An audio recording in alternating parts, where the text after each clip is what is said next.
வியாதி உங்கள் மீது கிரியை செய்ய வேண்டிய அவசியம் இல்லை. இனி பயம் உங்கள் மீது கிரியை செய்ய வேண்டிய அவசியம் இல்லை. இனி குழப்பம் உங்கள் வாழ்க்கையில் இருக்க வேண்டிய அவசியம் இல்லை. ஏனென்றால் மீட்கும் பொருளாய் இயேசுவை கொடுத்து நீங்கள் மீட்கப்பட்டு விட்டீர்கள்.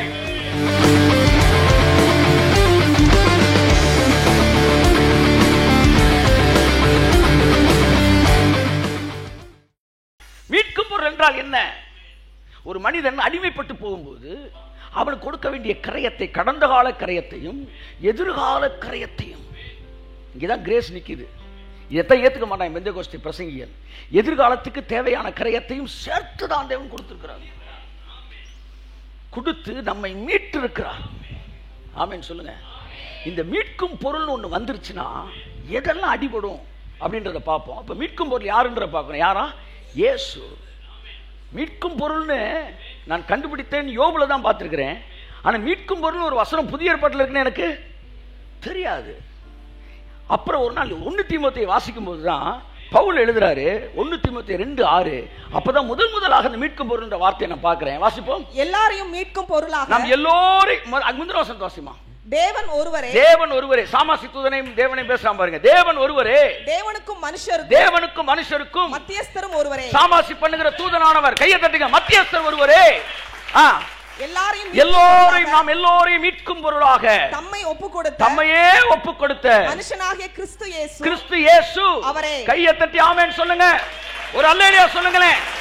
ஹalleluya. தேவன் ஒருவரே, தேவனுக்கும் மனுஷனுக்கும் சாமாசி பண்ணுகிற மத்தியஸ்தர் ஒருவரே. நாம் எல்லோரையும் மீட்கும் பொருளாக. உங்களை மீட்கிறதுக்கு பொருள் கொடுத்தாருங்க. கொடுத்தவர் இல்லை அவர் சார், அந்த பொருளே அவர்தான். கொடுத்தது பிதா. அந்த பொருள் யாரு? இயேசு. இயேசுவின் ரத்தம் மீட்கும் பொருளாக கொடுக்கப்பட்டு நாம் எல்லோரையும் பிசாசின் கரங்களில் இருந்து 2000 வருஷங்களுக்கு முன்பாகவே அவர் விடுதலை செய்து விட்டார். இனி வியாதி உங்கள் மீது கிரியை செய்ய வேண்டிய அவசியம் இல்லை. இனி பயம் உங்கள் மீது கிரியை செய்ய வேண்டிய அவசியம் இல்லை. இனி குழப்பம் உங்கள் வாழ்க்கையில் இருக்க வேண்டிய அவசியம் இல்லை. ஏனென்றால் மீட்கும் பொருளாய் இயேசுவை கொடுத்து நீங்கள் மீட்கப்பட்டு விட்டீர்கள்.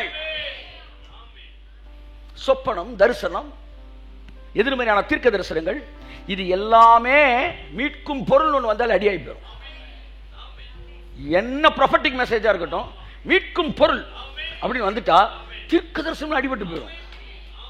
இப்ப நான் வாசிக்க போற எலிவு சொல்றான், சொப்பனம், வெளிப்பாடு, தரிசனம் என்ன வேணாலும் பேசு, இன்னும் 3 நாளில் இறந்து போவாய் அப்படின்னு ஒரு தீர்க்க தரிசனம் சொல்றாரு. அவர் இது வரைக்கும் 600 தீர்க்க தரிசனம் சொல்லியிருக்காரு. 600 நடந்திருக்கு. 601 உங்களுக்கு சொல்றாரு 3 நாள் நீ செத்துருவான்னு. மீட்கும் பொருளை பற்றி அறிவில்லாததுனால நீங்க செத்துருவீங்க. ஆனா மீட்கும் பொருளின் வல்லமையை நீங்கள் பேசும்போது அந்த தீர்க்க தரிசனம் பலமிழந்து, என்ன காரணத்திற்காக நான் சாக வேண்டுமோ அதற்கான கிரயத்தை அந்த மீட்கும் பொருள் கொடுக்கப்பட்டபடியினால், அந்த மீட்கும் பொருளின் வல்லமைக்குள் நீங்கள் வந்தபடியினால் அந்த தீர்க்க தரிசனம் அங்கே செயல் இழந்து போகிறது. கரங்களை தட்டி கர்த்தருக்கு நன்றி சொல்லுவோம்.